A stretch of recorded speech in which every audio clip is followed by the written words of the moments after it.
অভিনন্দন সবাইকে। আসসালামু আলাইকুম।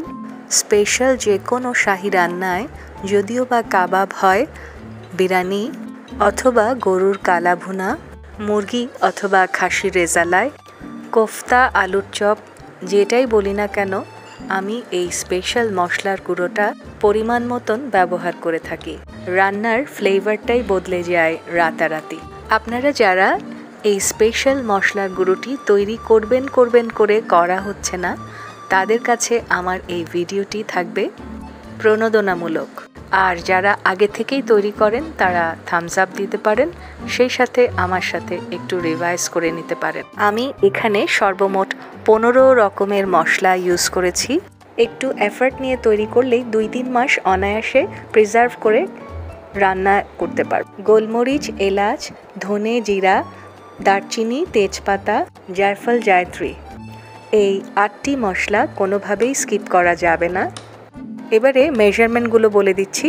4 টেবিল চামচ ধনে, গোটা ধনিয়া, 4 টেবিল চামচ জিরা। শাহজিরা কিছুটা কালচে রঙের হয়, পরিমাণ বলে দিচ্ছি 1.5 টেবিল চামচ। শাহজিরা কিছুটা চিকন আকারের। এরপর পরে নিচ্ছি 1 টেবিল চামচ করে লং।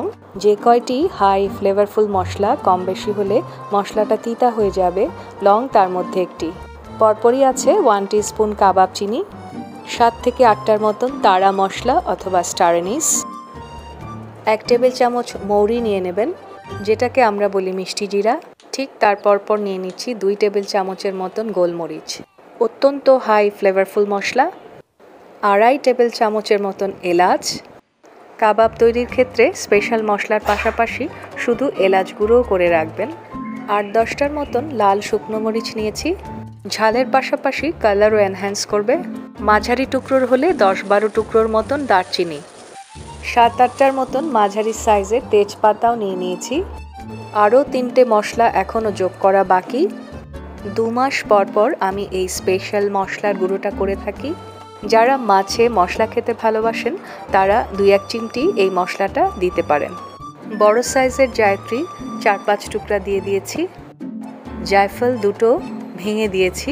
এবারে আমি যেটা করেছি, ইলেকট্রিক চুলায় মাত্র 60 ডিগ্রি সেলসিয়াসে মিনিটের জন্য মশলাগুলোকে টস করে নিয়েছি, যাতে মশলাগুলোর ফ্লেভার বজায় থাকে এবং পুড়ে না যায়। নর্মাল চুলায় হলে আমি বলবো কড়াইটা শুধু গরম করে নেবেন, গরম কড়াইতেই 2-4 মিনিট নেড়ে চেড়ে নেবেন, কারণ অনেক সময় চুলায় আগুন দিয়ে ভাজতে গেলে মশলার ফ্লেভারটা উড়ে যায় এবং মশলাও পুড়ে যায়।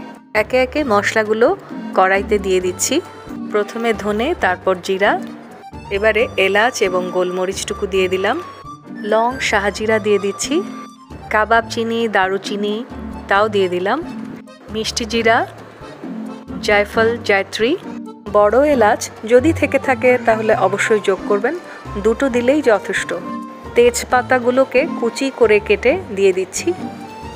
ইলেকট্রিক ইন্ডাকশন চুলোতে আমি মাত্র 1 মিনিট ফ্রাই করে সাথেই নামিয়ে নেব। মশলাগুলোকে ঠান্ডা করে তারপর গুঁড়ো করব। এই বিষয়ে আপনার কোনো ডাউট হলে ডেকচিটা ভালো মতন গরম করে তাতেই মশলাগুলো একটু নেড়ে চেড়ে নেবেন। নর্মাল চুলোতে, গ্যাসের চুলোতে তাপমাত্রা নিয়ন্ত্রণ করা খুবই কঠিন, তাই আমি এভাবে করে নিয়েছি। শুধুমাত্র 1 মিনিট সময়ের জন্য নাড়াচাড়া করে তারপরই নামিয়ে নিচ্ছি। মশলাটা হয়ে গেছে, এবারে চুলো বন্ধ করে নামিয়ে নেব। নাড়া বন্ধ করবেন না। এই টিপসগুলি মনে রাখলে মশলার ফ্লেভারটা পুরোটাই পাবেন।